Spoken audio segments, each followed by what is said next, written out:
दूर जंगल में लाडो चिड़िया अपने मम्मी पापा के साथ रहा करती थी। उसका एक भाई भी था जिसका नाम बंटी था। वह बहुत ही कामचोर था और उसके मम्मी पापा उसी को ही ज़्यादा प्यार करते थे। लड़की होने के खातिर वह अपनी बेटी को बिल्कुल भी प्यार नहीं करते थे। वह सारा प्यार अपने बेटे को करते थे। बंटी बेटा, चलो मेरे साथ खेत पर चलो।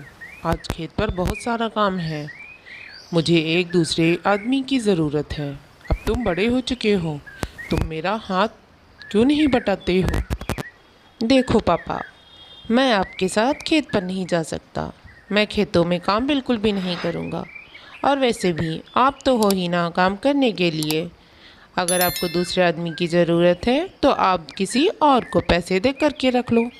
मैं खेत पर बिल्कुल भी नहीं जाने बंटी के पापा, आप क्यों जिद कर रहे हैं? जब बंटी आपके साथ खेत पर नहीं जाना चाहता तो आप अकेले क्यों नहीं चले जाते? आप पैसा देकर किसी से भी काम करा सकते हैं। मेरा बेटा खेत पर काम नहीं करने जाएगा। वहाँ इतनी तेज़ धूप में, धूल मिट्टी में मेरा बेटा बिल्कुल भी काम नहीं करने जाएगा। आपको जाना है, आप जाओ। मेरा बेटा तो यहीं घर पर रहकर मैं उसके लिए अच्छे पकवान बनाऊंगी और वो खाएगा। फिर उसकी पापा, मैं चलूँ क्या आपके साथ? मुझे भी खेत का काम आता है। मुझे बहुत अच्छा लगता है खेत में काम करना। मैं आपकी पूरी मदद कर दिया करूँगी। नहीं नहीं, बिल्कुल भी नहीं चल सकती हो। वहाँ पर लड़कियों का कोई काम नहीं है। खेती लड़की नहीं करती। हमारे यहाँ खेत में सिर्फ आदमी ही जाते हैं। तुम घर पर रहकर माँ से खाना बनाना सीखो। ये भी कौन सा तुम्हें यहाँ हमेशा रहना है? तुम्हें तो शादी करके ही जाना होगा। इतना कहकर उसका पापा वहाँ से चला जाता है और बेचारी लाडो उदास हो जाती है। मम्मा, जाकर के मेरे लिए कुछ अच्छा खाना बना दो। बहुत भूख लगी है मुझे।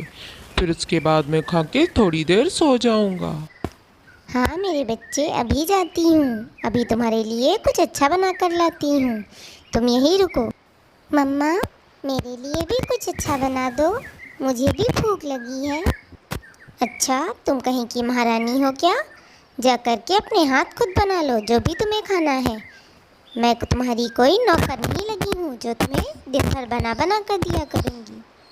फिर ऐसे ही दिन बीतते रहते हैं। फिर एक दिन चिड़िया और चिड़ा का बेटा बंटी अपनी मर्ज़ी से मीनू चिड़िया से शादी कर लेता है और उसे घर ले आता है।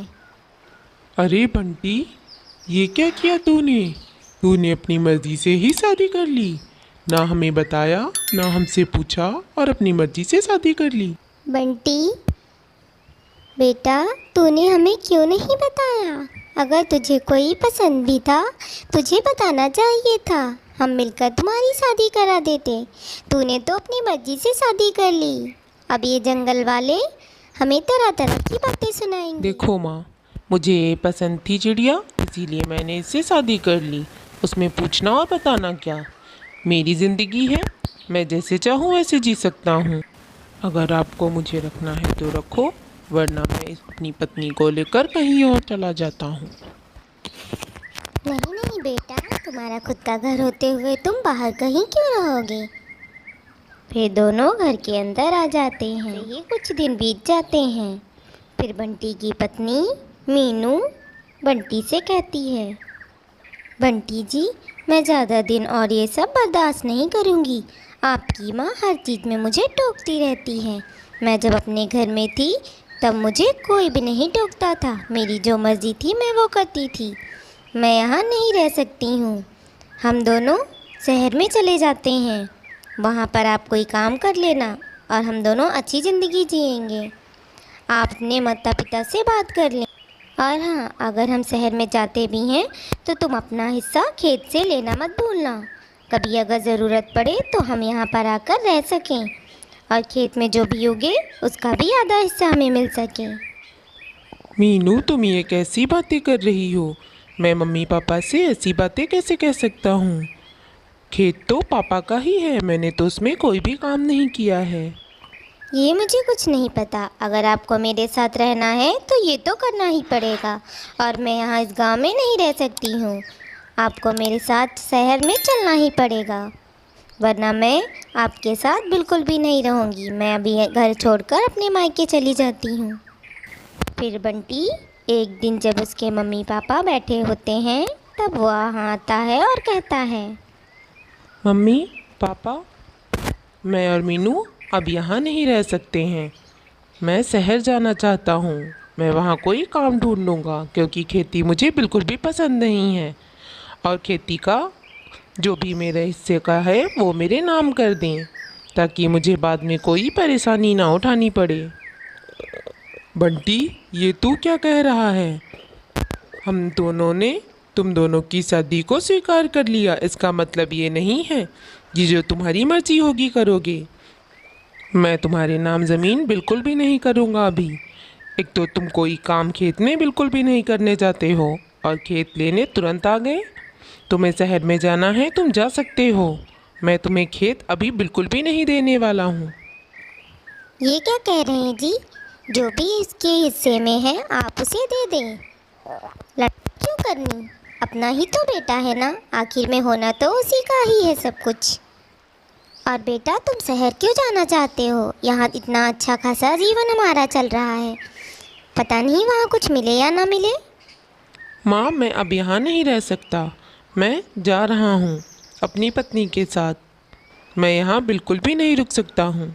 आपने मुझे खेत नहीं दिया, कोई बात नहीं।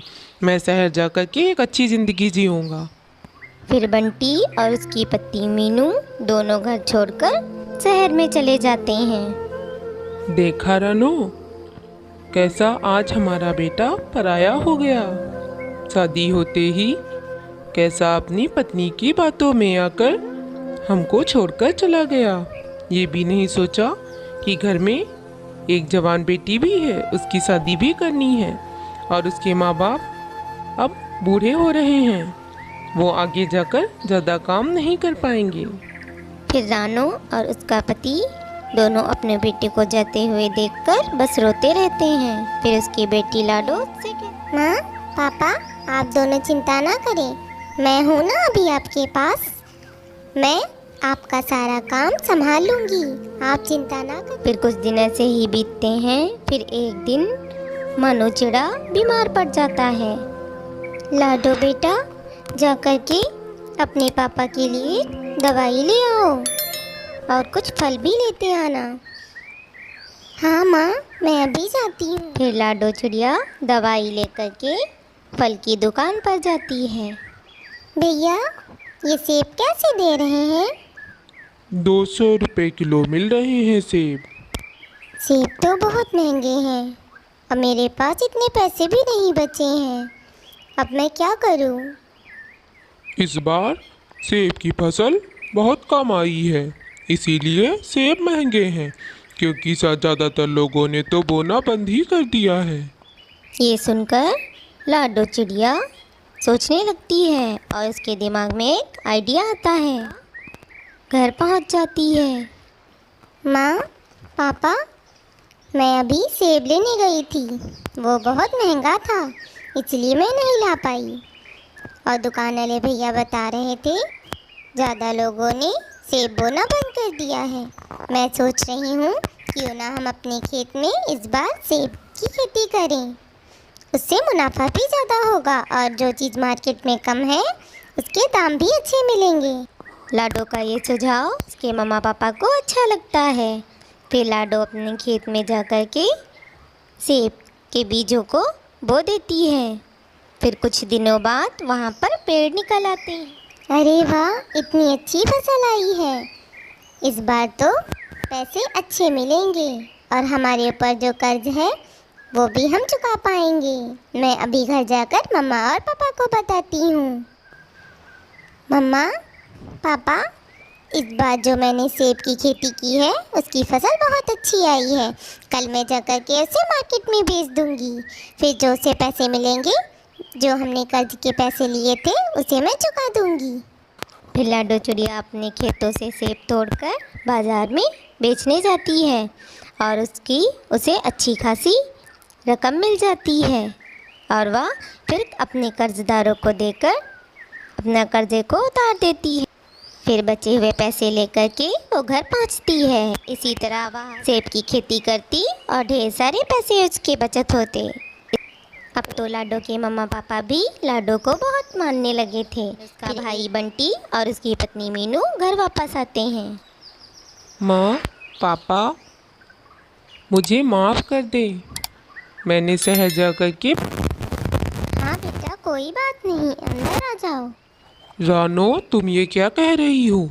ये अपनी मर्जी से वहाँ गया था और इसमें किसी का कोई दोष नहीं है। अब जो हुआ है इसे तो भुगतना ही पड़ेगा। ये अंदर नहीं भी आ सकता। पापा, भैया को माफ़ कर दें क्योंकि भैया से गलती हो गई है और वो माफ़ी भी मांग रहे हैं। उन्हें अपनी गलती पर बहुत पछतावा है। फिर लाडो का पापा लाडो की बात मान लेता है और उससे कहता है, लाडो, मैं तुम्हारी बात मानकर इसे घर में रहने दे रहा हूँ, पर मेरे पास जो भी है वो सब तुम्हारा ही रहेगा। और लाडो बेटा, हम दोनों को माफ़ कर देना। हमने तुम्हारे साथ बचपन से अच्छा व्यवहार नहीं किया, फिर भी तुमने हम दोनों का इतने अच्छे से ख्याल रखा और घर की पूरी जिम्मेदारी निभाई।